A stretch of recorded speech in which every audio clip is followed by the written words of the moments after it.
Oke, assalamualaikum warahmatullahi wabarakatuh. Selamat pagi Unisla Lover, gimana kabarnya? Jumpa lagi dengan saya Dani Rahmat Rarja dari Unisla Media Center. Pagi ini saya sedang berada di Agro Science Technopark, di mana adalah salah satu fasilitas yang dipunyai oleh Universitas Lamongan yang diperuntukkan untuk Fakultas Peternakan ataupun Fakultas Perikanan dan fakultas-fakultas yang lain untuk melakukan penelitian, untuk praktek dan segala macamnya. Dan saat ini saya ingin mengulik tentang Fakultas Peternakan karena saya melihat teman-teman dari Fakultas Peternakan sedang mengadakan penelitian. Seperti apa penelitiannya? Langsung saja kita simak bersama-sama. Selamat pagi Mas. Selamat pagi, Pak. Ya, saat ini saya sedang di area penelitiannya. Kalau kita pengen tahu seperti apa sih penelitiannya, langsung saja kita coba wawancara, kita coba ngobrol-ngobrol dengan mahasiswanya. Mas, ini penelitian tentang apa sih? Nah, ini merupakan penelitian antibiotik dengan menggunakan bahan alami. Bahan alami ya?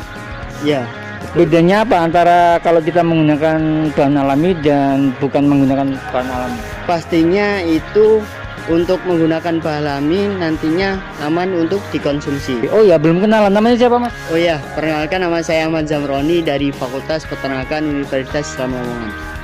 Kalau kita sudah tahu ya, ini adalah ayam pemberian antibiotik yang alami. Kita coba tanya prosesnya seperti apa ya. Mas, sini Mas. Ya, kita tanya dulu sini. Ya, ajak kamera dulu Mas. Ya, namanya siapa Mas? Perkenalkan, nama saya Didin Haryanto dari Fakultas Peternakan Universitas Islam Lamongan. Oke, boleh bisa diceritakan sedikit tentang prosesnya seperti apa ini? Nah, untuk prosesnya sendiri ini ada 4 perlakuan. Yang pertama ada P0, P1, P2, dan P3. Nah, untuk P0 sendiri ini tanpa perlakuan. Oke, Unisla Lover, kita coba lebih tanya detailnya ya. Tentunya kita langsung ke Bapak dosennya, seperti apa treatment-treatmentnya, terus kenapa harus dibedakan, terus progresnya seperti apa sih untuk mengetahui perbedaan antara treatmentnya itu. Langsung saja kita ke Bapak dosennya. Pagi Pak, ya, namanya pagi. siapa ini? Nama saya Alfian Adiatma. Oh, Bapak Alfian, mungkin bisa dijelaskan sedikit lebih detail Bapak ini penelitian tentang apa dan kenapa harus dibedakan, terus untuk mengetahui perbedaan ini treatment menggunakan ini bedanya dengan ini seperti apa Bapak? Ya, jadi ini adalah penelitian tentang pemberian antibiotik yang alami ya. Tujuannya agar mendapatkan yang namanya daging yang sehat dan aman untuk dikonsumsi di masyarakat ya. Jadi penelitian ini menggunakan 4 perlakuan ya. Yang pertama adalah P0 tanpa perlakuan apapun. Yang kedua adalah P1 perlakuan dengan pemberian antibiotik alami yaitu daun kersen dengan mengkudu. Terus habis itu perlakuan yang kedua daun mengkudu dengan daun kersen. Yang ketiga adalah daun sembuhan dengan daun mengkudu ya. Jadi masing-masing perlakuan ini kita kita ambil kesimpulan di mana 3 perlakuan ini yang lebih efektif itu yang mana, apakah itu P1, P2 dan P3. Tentunya untuk mendapatkan yang namanya ayam yang aman dan sehat untuk dikonsumsi. Ini ayam ini usianya berapa itu Pak? Usia ayam sendiri masih 3 hari. Ya. Ini usia 3 hari. 3 Dan treatment ini sampai berapa hari? Untuk treatmentnya sampai umur 30 hari sampai panen ya, Sampai panen 30 hari. 30 hari. Terus untuk mengetahui perbedaan hasilnya itu seperti apa Bapak? Untuk mengetahui perbedaan hasilnya nanti dilihat pertambahan bobot badannya antara tanpa perlakuan dengan perlakuan 1, perlakuan 2 dan perlakuan 3. Oke, Unisla Lovers, setelah kita mengetahui kegiatan saat ini yang dilakukan oleh teman-teman Fakultas Peternakan di Agro Science Technopark, kayaknya masih ada satu kegiatan lagi yang dilakukan mahasiswa Fakultas Peternakan di laboratorium terpadu. Seperti apa kegiatannya? Kita coba langsung saja meluncur ke sana. Ayo ikuti saya.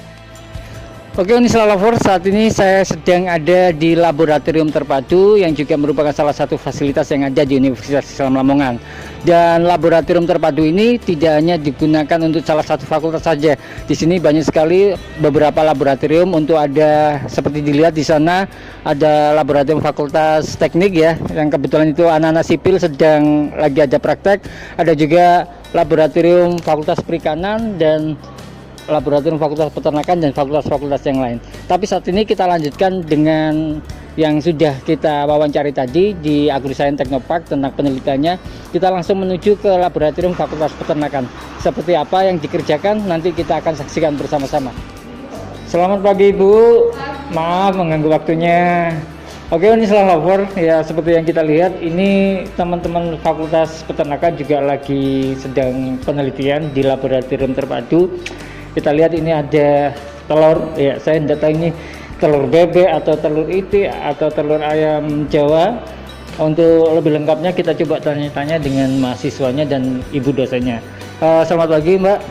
Pagi, Ya, ini telur apa ini Mbak? ini telur itik. Oh, ini telur itik ternyata nih lover.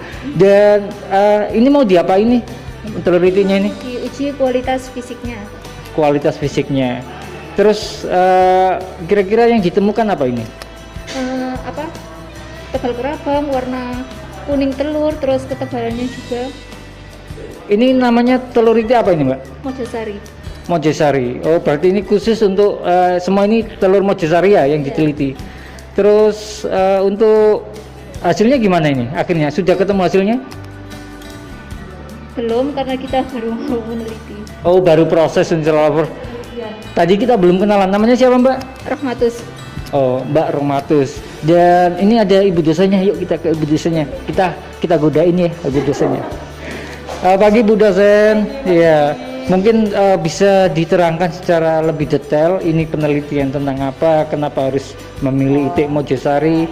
Terus ketika nanti saumama sudah diketahui itu manfaatnya apa sih? Kita tanya ya.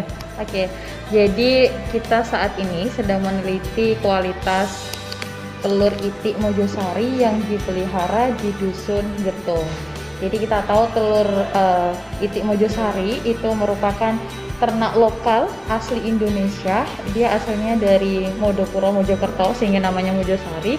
Kan tetapi karena perkembangannya zaman, telur itik tersebut dikembangkan di beberapa kota, beberapa daerah. Nah, salah satu sentral di Lamongan yang budidayakan itik Mojosari itu ada di Dusun Getung. Nah, dari perbedaan manajemen tiap kota itu akan berdampak pada kualitas telur yang dihasilkan. Sehingga kita ingin meneliti kira-kira di Dusun Getung itu kualitas telurnya berbeda atau enggak, punya ciri khas atau enggak. Jadi kita akan menelitinya secara fisik maupun secara kimianya, seperti itu. Jadi itu Unisra Lover itu tujuannya ya. Kalau kita sudah menemukan karakteristik dari telur Mojosari ini nanti bisa dijadikan brand. Jadi ada ciri khas khusus. Oh, telur Mojosari yang ada di Desa Getung itu seperti ini karakternya. Ya. Kuning telurnya, putihnya seperti apa. Dan ini membutuhkan waktu berapa lama sih Bu penelitiannya? Penelitiannya kurang lebih 2 minggu karena kita juga ingin mengamati kira-kira telurnya itu bisa bertahan berapa lama gitu. Nanti kita akan uji juga. Berarti ini dipecah semua nanti ya? Iya, ini nanti akan dipecah semua, terus akan diuji seperti misalnya ini ada namanya hymocytometer. Nanti fungsinya untuk mengetahui kira-kira berapa lebar dari telur, kuning telurnya, putih telurnya. Itu nanti bisa dijadikan sebagai karakteristik. Oh, untuk mengukur lebarnya ini? Iya, untuk lebar. Jadi harus membuka telurnya harus bagus kayak Iya, gini Bu ya? iya. Nggak boleh Iya, nggak boleh pecah. Pecah, oh gitu. Saya juga nggak bisa kalau pecah kayak gini. Oh ya, saya lupa lagi. Namanya siapa Bu? Namanya Ani. Ani siapa Bu? Ani Fadila. Oh, Ani Fadila. Saya kira Ani. Oh, Ani gitu. 2 minggu ya Bu ya? Iya, 2 minggu. Baru bisa diketahui. Iya. Oke, so Unisra Lovers, setelah kita tahu tentang penelitian-penelitian yang sudah dilakukan oleh teman-teman mahasiswa Fakultas Peternakan, selain penelitian-penelitian ini, coba kita tanyakan dengan ibu dosennya. Monggo Bu. Ya, jadi sebenarnya kalau Fakultas Peternakan itu bukan lantas ketika kita masuk langsung full di kandang ngeramuti ternak gitu. Bukan seperti itu sebenarnya. Banyak hal yang masih kita bisa pelajari. Salah satunya kita bisa ada minat nutrisi pakan ternak. Jadi kita akan caranya membuat pakan yang baik dan benar itu gimana, bisa ternaknya biar bobot badannya tinggi gitu. Ada juga di bidang produksi. Jadi nanti dia belajar tentang manajemennya seperti apa sih, caranya ngerawat sapi itu seperti apa, caranya ngerawat ayam itu seperti apa gitu. Ada juga minat sosial ekonomi. Jadi itu lebih ke kita dilatih seorang manajer gimana kita memanage, gimana kita merancang, gimana kita mengelola kalau kita punya modal pengen buat peternakan itu seperti apa sih. Nah, ada yang terakhir ini yang saya teliti ini masuk bidang minat teknologi hasil ternak. Jadi kita lebih mengarah cara yang digunakan atau penanganan apa sih yang digunakan untuk menangani hasil ternaknya. Ada telur, daging, susu. Nah, itu ada cara tersendiri untuk menangani seperti itu. Dan kalau kita sudah belajar, ya sudah pintar lah katakanlah sudah mahir di bidang peternakan. Ketika lulus Bu ya, itu prospek kerjanya seperti apa Bu? Kalau dibilang prospek kerjanya bidang peternakan tuh dari hulu sampai hilir pasti ada semua. Misalnya dari hulu nanti bisa jadi di manajer di on farmnya, ada jadi supervisor. Kalau nanti ada juga bagian nutrisionis, itu formulator pakan, itu di perusahaan pakan. Ada juga kalau misalnya di bidang produksi bisa ke inseminator yang bagian nyuntik-nyuntik sapi, kawin sapi itu bisa, vaksinator yang biasanya saat ini juga masih dibutuhkan untuk vaksin ayam yang paling banyak. Kemudian ada juga di bidang teknologi hasil ternak itu nanti sebagai quality control, dia yang menguji kualitas suatu produk dari awal sampai akhir. Ada juga nanti di bagian istilahnya pemasarannya, bagian marketing itu bisa juga nanti ada masuk ke minat sosial ekonomi. Ada juga kalau misalnya pengen jadi guru bisa juga, karena kebetulan di Indonesia kan ada SMK peternakan, jadi lulusan sarjana peternakan bisa jadi guru juga, bisa jadi penyuluh juga bisa. Jadi kalau dikatakan prospek kerjanya peternakan banyak sekali, dari hulu sampai hilir pasti ada kerjanya sendiri-sendiri. Apalagi Indonesia kan negara maritim Bu ya, dan juga negara agraris, jadi juga kebutuhan pakan itu pasti ya, kebutuhan pakan, pangan itu daging, telur itu pasti dibutuhkan, dan banyak sekali perusahaan-perusahaan tersebar di Indonesia yang bergelut di bidang peternakan Bu ya. Untuk potensi di CPNS sendiri gimana Bu? Kalau di CPNS sendiri ya ada sih beberapa, tapi nanti kan arahnya ke kedinasan atau bidang ke pendidikan gitu, jadi dosen fakultas peternakan atau nanti jadi bekerja di dinas peternakan seperti itu. Jadi masih tetap ada potensi ya Bu ya. Kalau kita masuk fakultas peternakan, kita daftar untuk CPNS, mungkin ke dinas peternakannya ataupun jadi dosen negeri ataupun juga jadi guru negeri di bidang peternakan. Alhamdulillahnya alumni peternakan sendiri rata-rata mereka bergerak berwirausaha sendiri. Jadi buat peternakan sendiri. Ada yang alumni kita sudah memiliki peternakan sapi, ayam, kambing, itu sudah banyak sekali. Jadi mereka rata-rata alumni peternakan memilih untuk berwirausaha sendiri. Jadi tidak tergantung pada perusahaan atau tidak tergantung pada tempat kerjanya orang lain. Mereka lebih menjadi ownernya sendiri, seperti itu.